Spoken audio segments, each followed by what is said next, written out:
Hey, have you ever wondered how to analyze a rental property without using a calculator or spreadsheets? I'm talking about the simplest napkin underwriting in the world. Now, this is what I'm gonna do. I'm gonna take the number of units, we're talking about units here, and I'm gonna multiply that times the rent. Okay, so let's say I have 40 units, and let's say the rent, just to keep it simple, for $1,000, I have $40,000 of income. That's a month, and times 12, and that is $480,000, okay? Now that's the gross income, the total most maximum amount that can be collected from this property. From that number, that's our income. We got that done. We have our expenses. I'm gonna take the 480,000, and for simplicity right now, I'm gonna assume that we collected the rent on every unit, which would never happen, but let's just assume it for right now because we're doing napkin underwriting, okay? I'm gonna take half of this and say I'm gonna spend it in expenses. In the state of Florida, if I'm on the East Coast, it's definitely gonna be 50%. If I'm on the West Coast, I'm probably gonna be around 38%. You have to know the taxes, the expenses, the insurance. That's gonna include our vacancy here, loss collections, electricity, insurance, taxes, etc. And I'm gonna have $240,000 of what is called NOI. That is determined by GI less expenses equals NOI. And all I do now is flip the page and take my NOI of $240,000, divide it by the percentage that I would like to make on the property, and I have my value. If I would like $240,000 to be a 10% return, then I would know that I could pay $2.4 million for that property. At $2.4 million, I would then know I would earn a 10% return. If I only needed a 6% return, because let's say it's a better location, New York, Chicago, Miami, Fort Lauderdale, Los Angeles, San Diego, Denver or Boulder, and I'm like, great property, I don't need but a 6% return. I could now pay $4 million.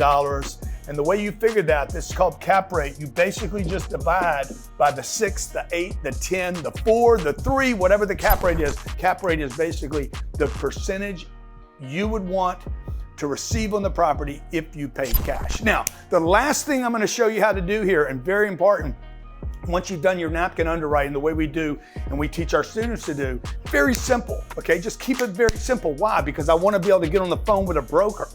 It goes like this. I find a deal, I do my napkin, I call the broker. Okay, I'm trying to test my napkin against what the broker says that property should or should not bring, or what the expectation on the price is. The last thing you want to do here is you want to take this offer.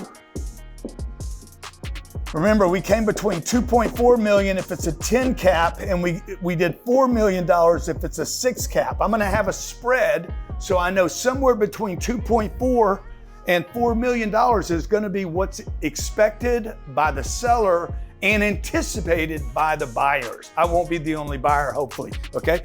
I'm now gonna divide by the number of units by my offer to see if my offer per unit lines up with the marketplace. Okay, in the case of $2.4 million, I would be paying 40 units, I'd be paying $60,000 a unit. I'm like, 60 grand a unit in Miami, never gonna happen. Denver, never gonna happen. LA, never gonna happen again, okay? New York City, never gonna happen. But if I go to Jackson, Mississippi, maybe, okay?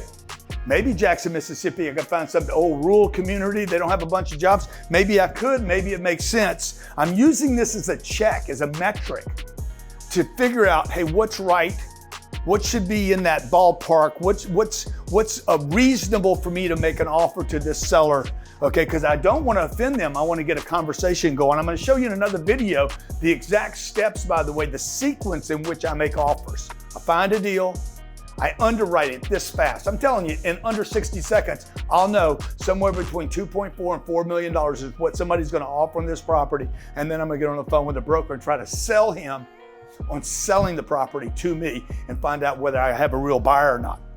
Okay, last thing, on the $4 million, what are we paying there? 4 million divided by 40 units. Oh, I'm 100 grand a unit.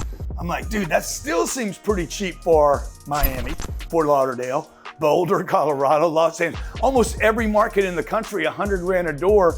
I mean, depending on when it was built, 1976, it still seems pretty cheap to me. Now, once I have my per unit, this is per unit price that I'm paying. Like, let's say I'm in San Diego. You can't get, the reason this is important is you can't, the paperwork to build a new unit would be probably 75 to 100,000 a unit, and I haven't put a piece of concrete, a board, rebar, nothing, not a piece of glass in the building, hadn't built steps or got access for handicaps, nothing, okay? Hadn't even bought the land yet, and it would cost 100 grand a unit just to get it approved by the city of San Diego. Okay, now, the last thing on top of the last thing, if there is, okay, is my replacement cost. What's it cost to replace this asset in the market before I call this broker and say, hey, dude, you think this number would actually get the deal under contract, or what's the expectation? Replacement cost is what it costs to build that unit. I'll give you an example. We recently bought a deal. It was 331 units. We paid $118 million for the property, okay? I knew when we were buying the property, times 0.05, I knew when I was buying the property, it was doing $6 million NOI, okay? I knew the location, I knew the property, I literally knew there was 331 units, I knew who the seller was, I knew I would buy it if I could get the right deal. So what did I do? I see the deal, boom, I called the broker. In between that, while I'm calling him on the phone, I'm basically doing my underwriting. 6 million divided by 118. 6 million. I'm doing the underwriting, 6 million divided by a 5% return. I could offer this guy $120 million and make sense of the deal. I took my 120 divided by 331, and boom, I'm paying 120 divided by 331. It's $362,000 a door. I know in that marketplace it would cost me $550 to build it. I just bought this deal 2 weeks ago. It would cost me $550 to buy this deal. I'm like, if I could buy this for 120 or less, I'm gonna make 5% on my money. The location's sick, it's irreplaceable. It cost me $550 to build it. Boom, I went into the phone call. I'm able to make a phone call and say, I love the property, love the asset, love the location. I need a 5% return on this. Do you think that that's what they're expecting on the sale of the property? We put the deal under contract, closed it 45 days after we put it under contract. Now, last thing I want to tell you is this. You have to have confidence when you're doing your underwriting. The underwriting has to be simple. It has to be so simple, you don't need a calculator, you don't need a spreadsheet. It needs to simply be number of units times the actual rent times 12 months plus other income, 5 to 6% on nice stuff, 2 to 3% on older stuff, times the occupancy, you'll never be full, so don't count it at 100%, equals your actual income less all your expenses, equals the NOI. Then divide by your cap rate, and there's your price to offer.